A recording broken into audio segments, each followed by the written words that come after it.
మొదటి కొరింథీ రాసిన పత్రిక 15వ అధ్యాయం 33వ వచనం చదవండి తల్లి. కొరింథీ రాసిన మొదటి పత్రిక 15వ అధ్యాయం 33వ వచనం.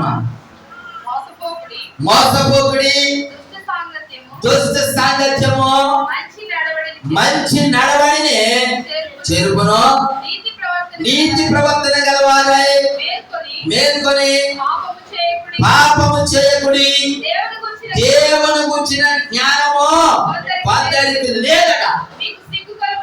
అమ్మ చూడండి ఏమని చెప్తున్నాడు, జాగ్రత్తగా కలిగి ఆ వాక్యం మీరు అర్థం చేసుకోవాలని చెప్తా ఉన్నాను.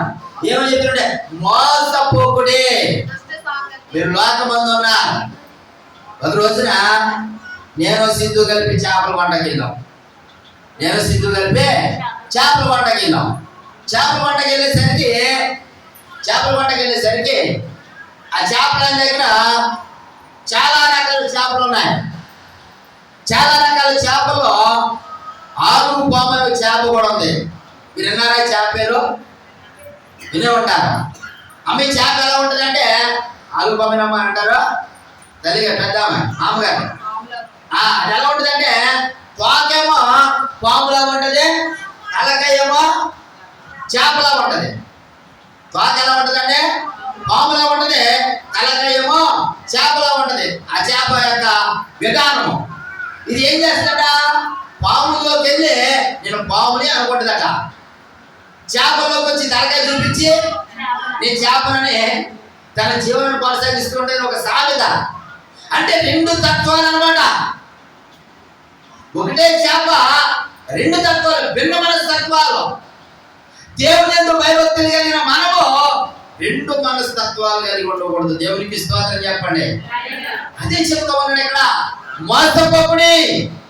మీరు లోకమందు ఉన్న దుష్టులు ఎవరో మంచి వారు ఎవరో మీరు తెలుసుకుని మెలకువగా ఉండాలి. లోకమందు ఉన్నటువంటి సాధారణ వెలుగుతోత వేషం వేసుకుని నిన్ను మోసపుచ్చుతాడు. ప్రార్థనకి వెళ్ళనివ్వకుండా, ప్రార్థన చేయనివ్వకుండా, దేవుడితో సహవాసంలో ఉండనివ్వకుండా, దేవుని భయభక్తులు కలిగి ఉండనివ్వకుండా లోకం వైపు నడిపిస్తూ దేవునికి దూరం చేస్తాడు. కాబట్టి ఏం చెప్తున్నాడు, మోసపోకూడదట. ఏమవకూడదమ్మా? మోసపోకూడదు. ఎలా మోసపోతామో చెప్పండి, ఎలా మోసపోతాం? ఇద్దరు కలిసి చేపలకి వెళ్ళాం కదా. చేపలకి వెళ్ళేసరికి ఆయన అనుకున్నాడు, ఆ పొడవున్నటువంటి దాన్ని చూసి కొరమైన చేప కూడా ఇలాగే ఉంటుంది అనుకున్నాడు. ఆయన ఏమనుకున్నాడా, కొరమైనగా ఉంటుంది అది. మీరు జాగ్రత్తగా చూస్తే అవునా కదండి, కొరమైనగా ఉంటుంది. కానీ కొరమైనది కాదు, కొరమైన రేట్ ఎక్కువ, అది క్వాలిటీ కలిగింది. కొరమైన అనుకుంటున్నాడు. ఆయన చెప్పాడు ఈ చేప తీసుకుంటున్నాడు చాలా రుచిగా ఉంటుందని. పక్కన నన్ను అడిగాడు ఆయన, బాబాయ్ ఇది తీసుకుందామంటారా వద్దంటారా అని అన్నాడు. అడిగినప్పుడు ఇది చేప వద్దునాడు, మంచిది కాదు. ఆలు చేప తింటే కాలుకు వాతం చేస్తుంది. ఏం చేద్దామా? కాలుకు వాతం చేస్తుంది, వద్దునాడు మనకు అది అని చెప్పాను. ఇప్పుడు తెలియని వాడు ఏం చేస్తాడు, అది తెచ్చుకుంటాడు, రుచిగా ఉంటుంది. తినడానికి రుచిగా ఉంటుంది కానీ తిన్న తర్వాత తెలుస్తుంది. మీకు అర్థమవుతున్న మాట్లాడే అంటే మనం మోసపోకుండా ఉండాలంటే ఏది శ్రేష్టమైందో, ఏది శ్రేష్టము కానిదో, ఏది నీతి కలిగినదో, ఏది అనీతిమంతమైనదో, ఎవడు దుష్టుడో ఎవడు మంచివాడో లోకమందు మనకు తెలియబడాలి. దేవునికి స్తోత్రం చెప్పండి. ఈ రోజున వాక్యం ద్వారా ప్రభువు నీతో మాట్లాడుతున్నాడు. నీకు తెలియాలి, దుష్ట సాంగత్యమడా మంచి నడవడిని పాడు చేస్తుందడా. నువ్వు ఏ సాంగత్యాన్ని కలిగి ఉంటున్నావు? ఈ రోజున ప్రభు మనతో మాట్లాడుతున్నాడు. ప్రియులారా, మన సహవాసము దేవునితో చేసే సహవాసం అయి ఉండాలడా. పనికి మాలిన వారితో చేసే సహవాసం అని ఏనాడు కూడా చేయకూడదు. ఎట్లాంటి సహవాసం చేస్తారు మనుషులు అంటే వారు చేసే తప్పుకి సహకరించేటువంటి స్నేహితులను కోరుకుంటారు. అవునా కాదండి? ఇప్పుడు ఏదైనా బూతులాడేవాడు బూతులాడే సహవాసాన్ని కోరుకున్నాడు. అదే బూతులాడేవాడిని తిట్టువాడు సహవాసం పోతాడా? బైబిల్లో కూడా ఉన్నాడు ఒక పనికి మాలిన వాడు, ఆడికో జతగాడు ఉన్నాడు. డోనాడు ఎవడంటే కనుక అమ్ముడనే ఒక కుర్రోడు ఉన్నాడు, ఒక యవనస్తుడు. వాడు పాపం చేయాలని ప్రేరేపణ వచ్చిందట.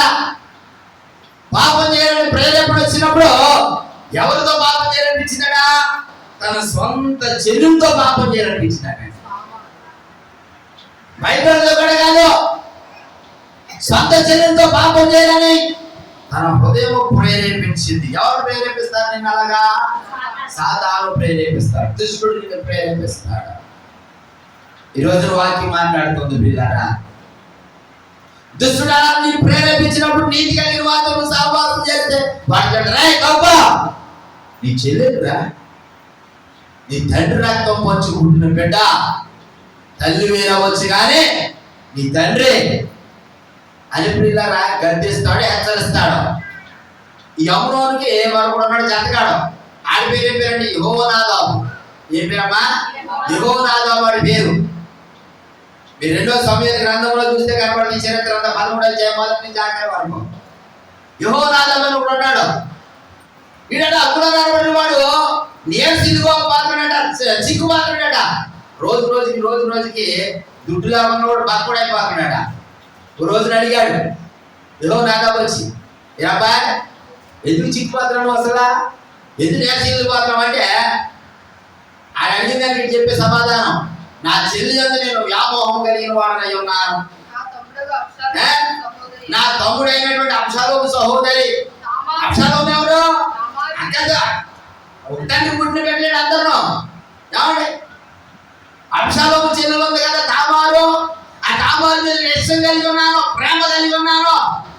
ఆమె నేను పెళ్లి ఆమెతో నేను పాపం చేయడం ఆశపడతా ఉన్నాను అని అన్నప్పుడు మీరు ఏం చెప్పాలి? యెహోనాదాబు, నీవు రోగువైనట్టు యాక్షన్ చేయి. ఏమైనట్ట? నీకు జబ్బు వచ్చినట్టు యాక్షన్ చేయి. యాక్షన్ చేస్తూ నువ్వేం చెప్పి నాన్నగారు గౌరవించు. ఆ మంచం మీద పడుకొని నాన్నగారు నేను రోజులై ఉన్నాను, నా చెల్లెల చేత నాకు ఆహారం వండించు. నా చెల్లెలు వచ్చి నాకు ఆహారం వండితే నేను తిని తృప్తి పొందుతాను, నాకు రోగం లేకపోతుందని చెప్పి మీ నాన్నగారు గౌరవించు అని అన్నాడు. తండ్రి ఈ కపటోపాయములు తెలియక తండ్రి ఏం చేశాడు? ఆ కుమార్తెను పంపించాడు. ఈ చెల్లెలు వచ్చి వంట వండుతూ ఉన్నప్పుడు ఆ చెల్లెల మీద వాడు పాపం చేస్తుంటే ఆ చెల్లెలు కాళయాలు పడుతుంది, బతులు ఆడుతుంది.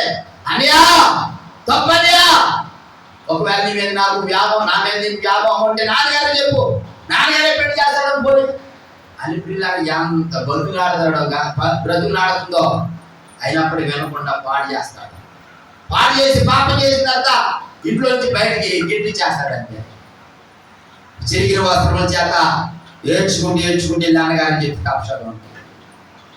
ఇక్కడ ఒక చిన్న మాట పిల్లగా, స్నేహితుడైన అనబడిన వాడు సరైనడైతే ఆ కాలం వచ్చినప్పుడు ఏం చేస్తాడో అమ్మ చెప్పడు, గద్దెస్తాడు, సరిదిద్దుతాడు.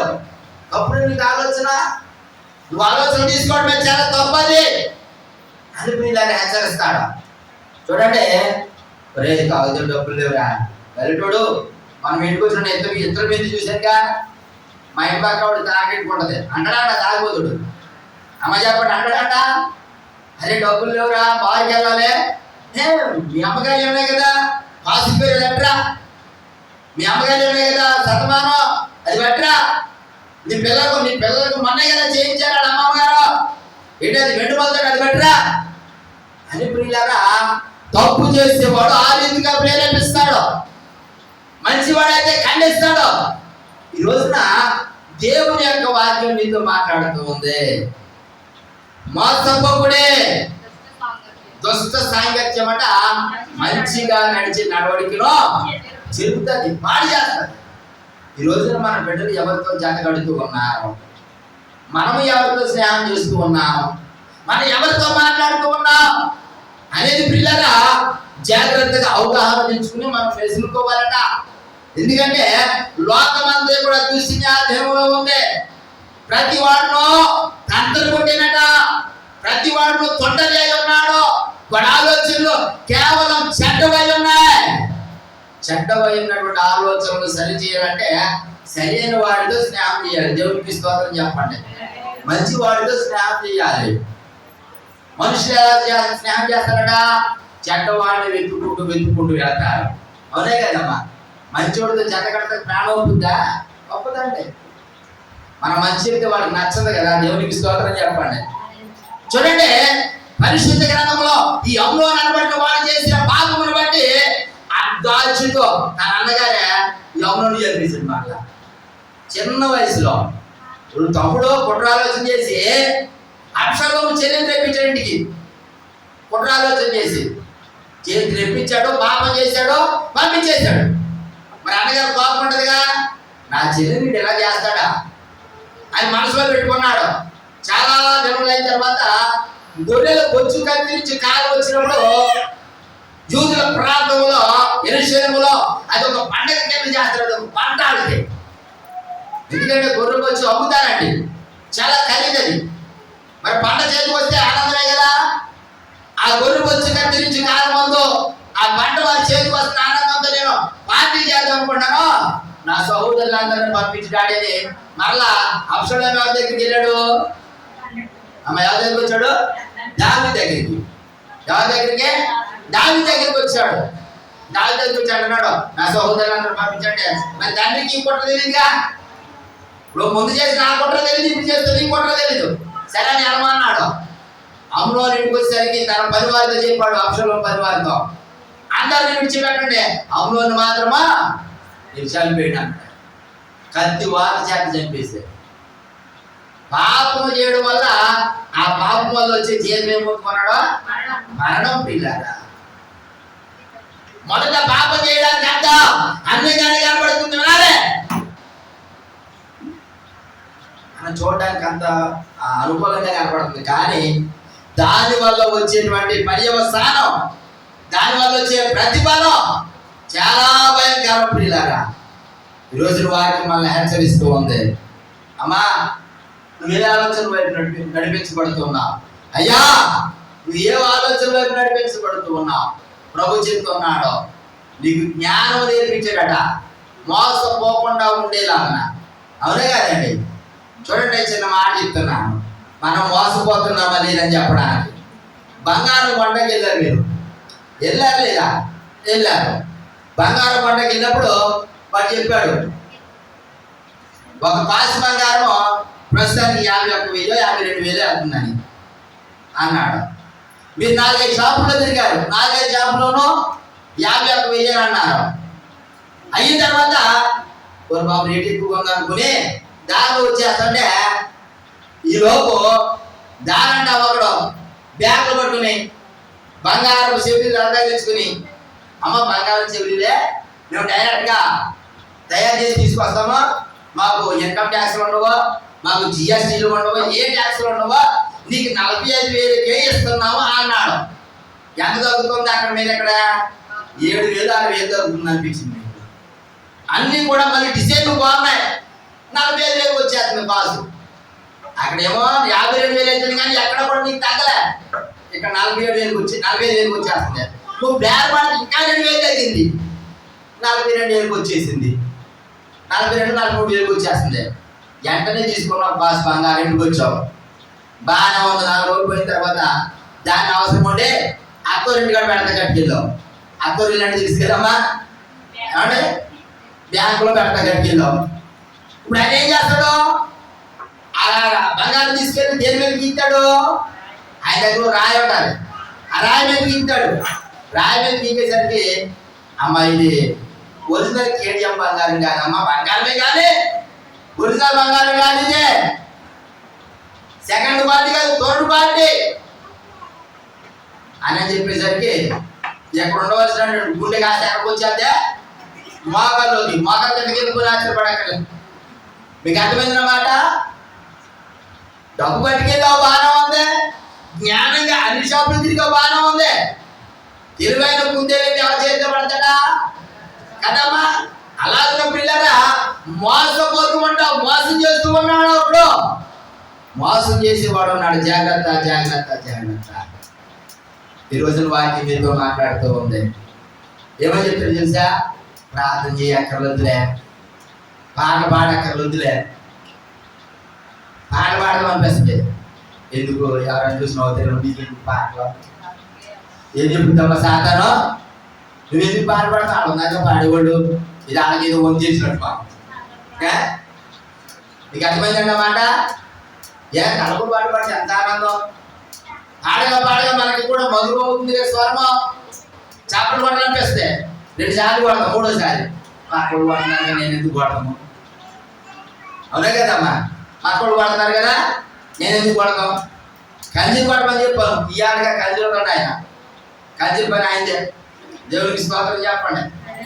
అంటే ఒక్కొక్కరు పడతారని కోట ఎవరి దగ్గర లాభ తెచ్చుకుంటాడు ఇంకంతే. అంటే మనం చేసే పని ఏదైతుందో మనం నమ్మకంగా చేస్తున్నామా లేదా? సహజంగా మోసపోవచ్చు. మీ చేయకుండా కానీ ఎవరికి ఎందుకులే అయినా కానీ కుదరదు, నేనే కొట్టాలా. దేవునికి స్తోత్రం. ఎస్ఐ గారు ఇలాగా దేవుని సన్నిధికి వస్తున్న మనము దేవునిలో ఉండనివ్వకుండా సాధన ఏం చేస్తాం? మనల్ని భ్రమపరుస్తూ ఉంటాయి. పిల్లగా భ్రమకు మనం గురి కాకుండా ఉండాలంటే చెప్పబడే ప్రతి మాట నా కోసమే, నా ఆత్మీయ జీవితాన్ని సరి చేయడం కోసమే. అమ్మోనట చెడ్డ సాంగత్యం చేయడం వల్ల అర్ధాయుషుతో చనిపోయాడు. మరి ఎవరు స్నేహం చేయాలి మనము? చూడండి పిల్లల పరిశుద్ధ గ్రంథంలో ఒక మాట మీకు చూపిస్తాను. హోషేయ గ్రంథము 11వ అధ్యాయంలో వచ్చిన చదవండి. హోషేయ గ్రంథము 13వ అధ్యాయము 5వ వచనం అండి. హోషేయ గ్రంథము జకరియా ఆశీర్వాదం ఉన్నది. మహాయండకు కాలిన అరణ్యములో నిన్ను స్నేహించిన వాడును నేనే.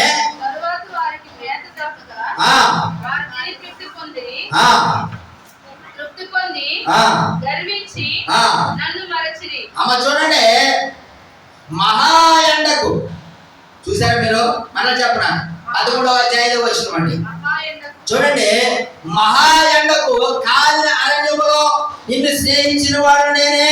తరువాత వారికి మేత దొరకగా వారు తిని తృప్తి పొంది తర్వాత తృప్తి పొందిన తర్వాత నన్ను ఏం చేశారు? కరిగించి మర్చిపోయారు. ఇక్కడ 2 పాయింట్లు చెప్తాను చూడండి. మహాయండ, మహాభయంకరమైన శ్రమలు వచ్చినాయి, కుటుంబంలో ఇబ్బందులు వచ్చినాయి. ఎక్కడ ఉన్నప్పుడు? అరణ్యములో ఉన్నప్పుడు. ఎక్కడ ఉన్నప్పుడమ్మా? అరణ్యంలో ఉన్నప్పుడు. అరణ్యం అనగా లోకం. ప్రియులారా, ఈ లోకంలో నీవు ఉన్నప్పుడు, భయంకరమైన శ్రమలు నీకు వచ్చినప్పుడు, ఇరుకులు ఇబ్బందులు నీకు వచ్చినప్పుడు వెంటనే ఫోన్ చేసి, ఇదో అక్క నాకు కొంచెం ఇబ్బందులు ఉన్నాయి అక్క, మా ఆయన గారు కొంచెం ఇబ్బంది పెడుతున్నాడు అక్క, అక్క ఒక 10,000 ఉంటే చూడక్క. అలాగే నమ్మ బాధపడదు, నేను రేపు సాయంత్రం పంపిస్తుందే బావగంతో అంటది అక్క. ఆ కష్టాలు తీరిపోయింది. తర్వాత ఇప్పుడు ఏమవుతాడంటే ఏకమేక అవుతాడు. మళ్ళా దేవునికి స్తోత్రం చెప్పండి. యేసు ప్రభువు వారిని అరణ్యంలో ఉన్నప్పుడు ఇశ్రాయేలీయులకు ఎలా ఉన్నాడట? స్నేహితుల వలె ఉన్నాడు, మంచి స్నేహితుల వలె ఉన్నాడు. ఈ స్నేహితుడు ఏం చేశాడట? ఎండ దెబ్బ తగలకుండా, మళ్ళా వర్షం మీద పడకుండా, ఏమండి మంచి దెబ్బ తగలకుండా, చలి పడకుండా, ఏ శ్రమకు నువ్వు గిరి కాకుండా ఆయన నీ పక్షము వ్యాల్సిమాడి నీ పక్కన ఉండి అయినా నీకు తోడుగా ఉంటే, నీ కష్టకాలంలో, ఆకలి సమయంలో, ఇరుకు ఇబ్బందుల్లో, ప్రతి సమయంలో నీకు తోడుగా ఉన్నటువంటి దేవుడు నువ్వు తిని తృప్తి పొందిన తర్వాత మనం ఏం చేస్తున్నామంటే రివర్స్గా దెబ్బలాడుతున్నాం.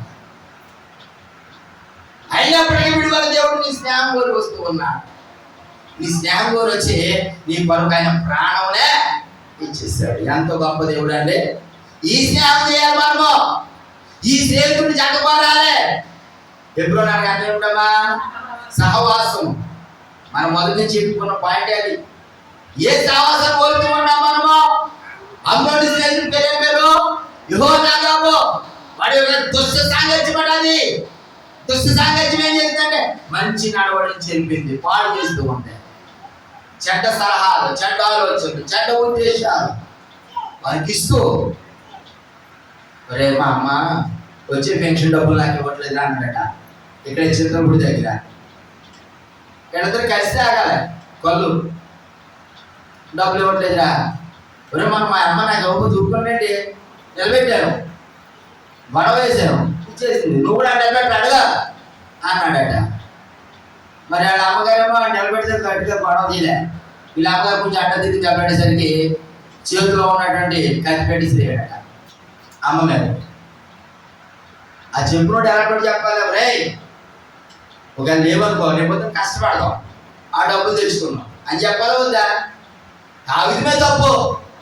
మళ్ళీ అమ్మ మీద తిరగబడి దెబ్బలు కొట్టి తెచ్చుకురా పట్టరా డబ్బులు చెప్పడం ఎంతవరకు సమంజసం? ఇప్పుడు దుష్టుడు ఎలాగే నడిపిస్తాడు? ఏ సాంగత్యం అమ్మంటుంది? దుష్ట సాంగత్యం, చెడ్డ సాంగత్యం. ఈ రోజున ప్రభు నీతో మాట్లాడుతున్నాడు, పిల్లరా నువ్వు ఏ స్నేహం కోరుతున్నావు? నీటిలో ఉన్నటువంటి భర్త కానీ బిడ్డలు కానీ తప్పుడు సహవాసులు ఉంటే నువ్వు చెప్పాలి, వారిని హెచ్చరించాలి, వారిని సరి చేయాలి.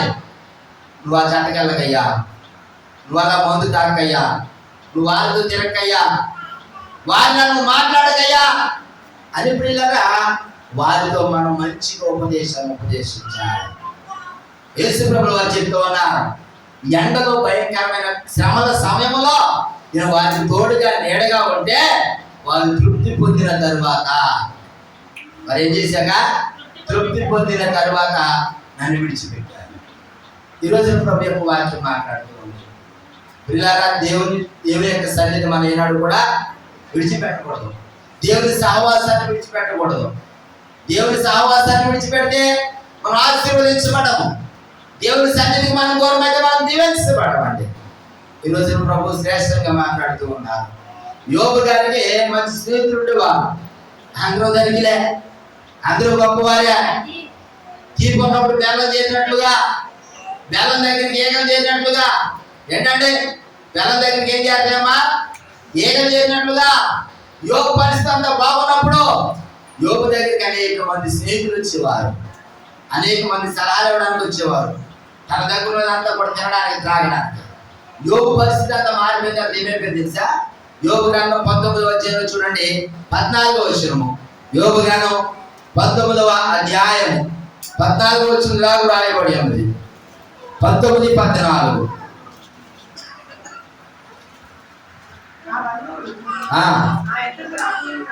నా బంధువులు నా యొద్దకు రాకయున్నారు, నా ప్రాణ స్నేహితులు నన్ను మరిచిపోయి ఉన్నారు.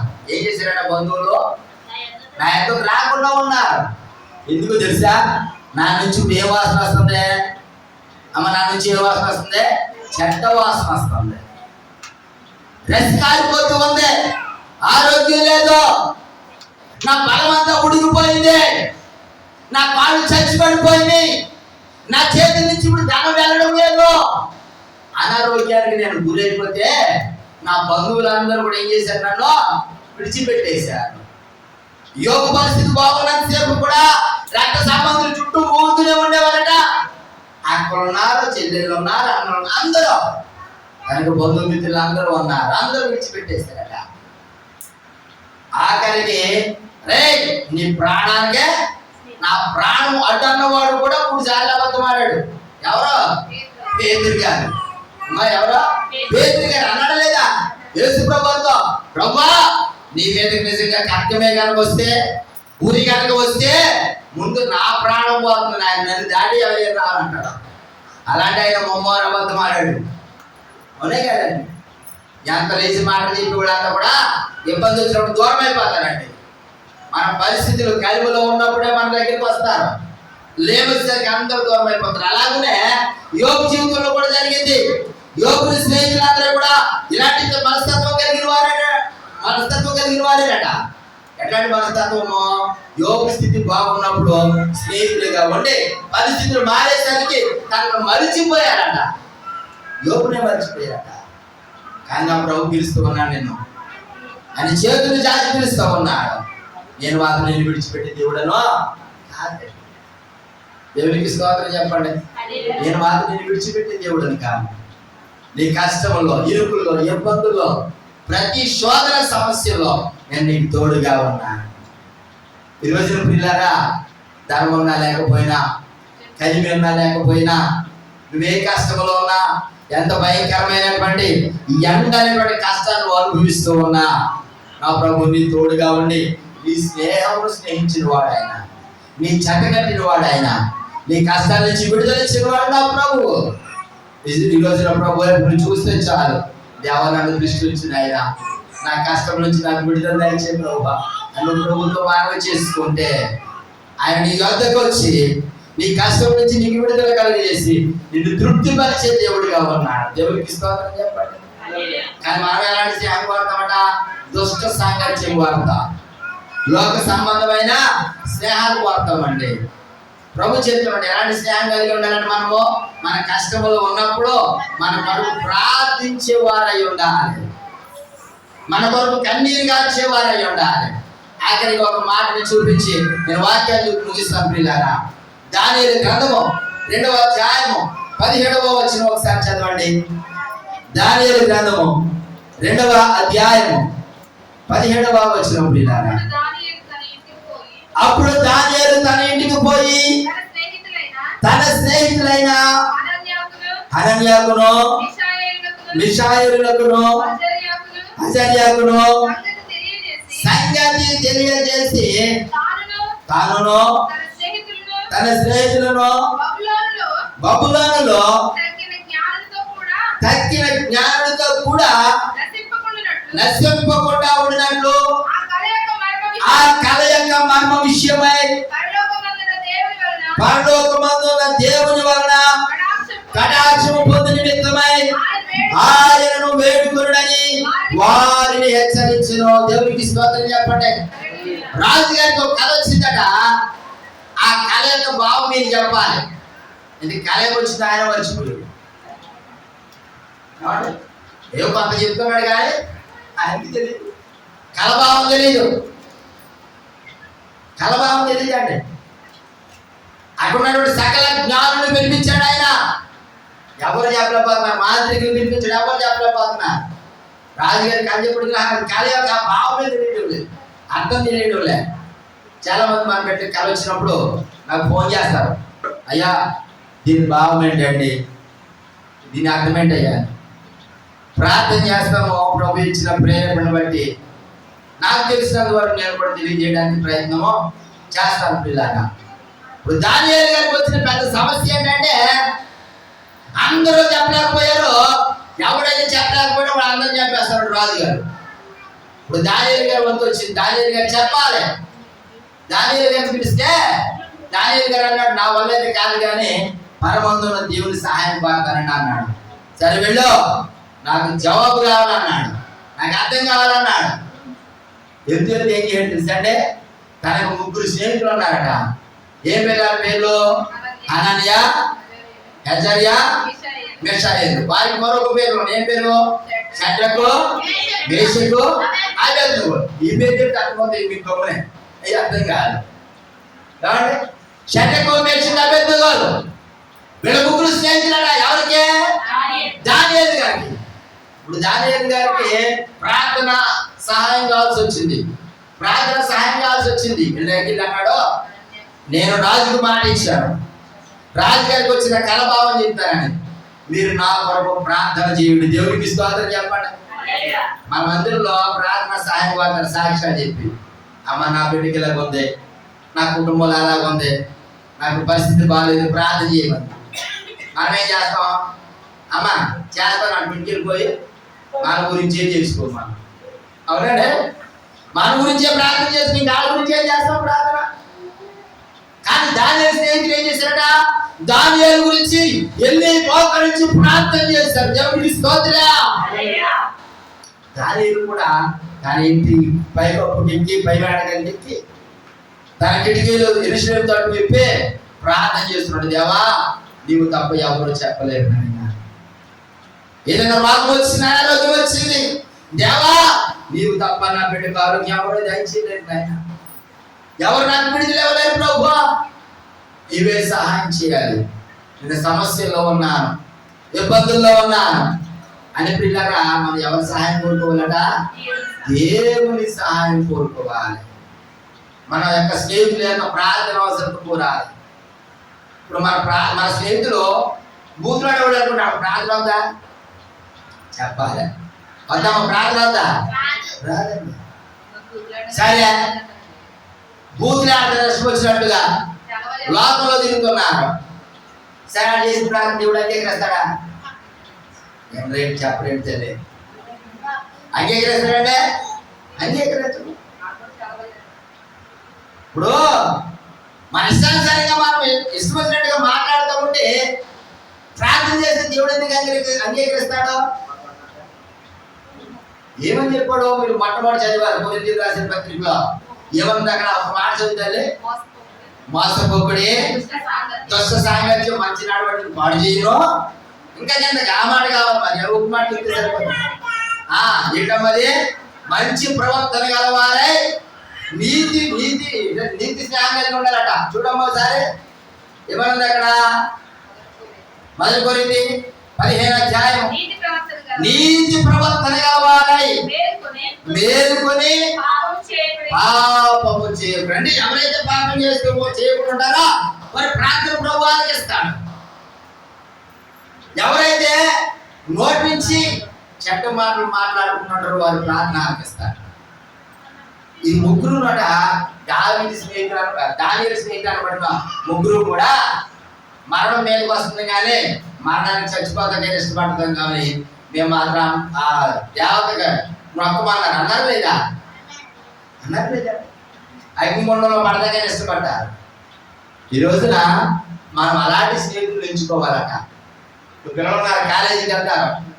ఎవడైతే బాగా చదువుతుంటే ఆడ చేత కట్టాలి. దేవునికి విశ్వాసం చెప్పండి. ఇప్పుడు మీరు ఉన్నారండి, పనికి వెళ్తున్నారు.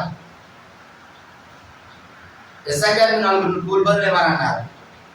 నర్సీ గారు మీకు 1 ఎకరం పీకాలి. ఏంటది? నారుబడా పీకాలి. ఇప్పుడు ఆయన గంటకి 2 గంటలు మీకు కూడా తీసుకెళ్తాడంటే ఎస్ఐ గారు గంటలు తీసుకెళ్తారు. మీరు 1 గంట పీకితే 2 గంటలు మీకు కూడా తీసుకెళ్తారు. అంతేనా? అంటే పని బాగా చేసేవాడే తీసుకెళ్తారు. అలాంటి జాగ్రత్త తీసుకెళ్తారు. అక్కడికి ముద్దులు తీసుకెళ్తాం. మనం ప్రార్థన 10 నిమిషాలు చేస్తే అరగంట ప్రార్థన చేసి ఉంటే మనం చేత కట్టాలి. దేవుని విశ్వాసం. ఒక నిప్పు ఉంది, ఆ నిప్పు ఎందులో వేస్తే బాగా మండుద్ది? అగ్నిలో. అంటే కలిగి మన నిప్పులు మధ్యలో వేస్తేనే మండుతుంది. ఆ నిప్పులు పక్కన పెడితే బొగ్గు అయిపోతుంది, ఆరిపోతుంది. అవునే కదమ్మా? అప్పుడే మనం ఏమంటాం? ఏమంటే జోగి రాసుకుంటే, అంటే బొగ్గు రాసుకుంటే బొగ్గే రాదు. అది ఒక బొగ్గు లాంటిది నిప్పుల మధ్యలో ఉంటే అది కూడా దేవునికి స్తోత్రం చెప్పండి. వాక్యాన్ని ముగిస్తూ ఉన్నాం పిల్లరా. ఆ రీతిగా మనము నీతిమంతుల ప్రవర్తన కలిగి వారై దేవుని చిత్తాన్ని జరిగించుదుము గాక. ఆమేన్.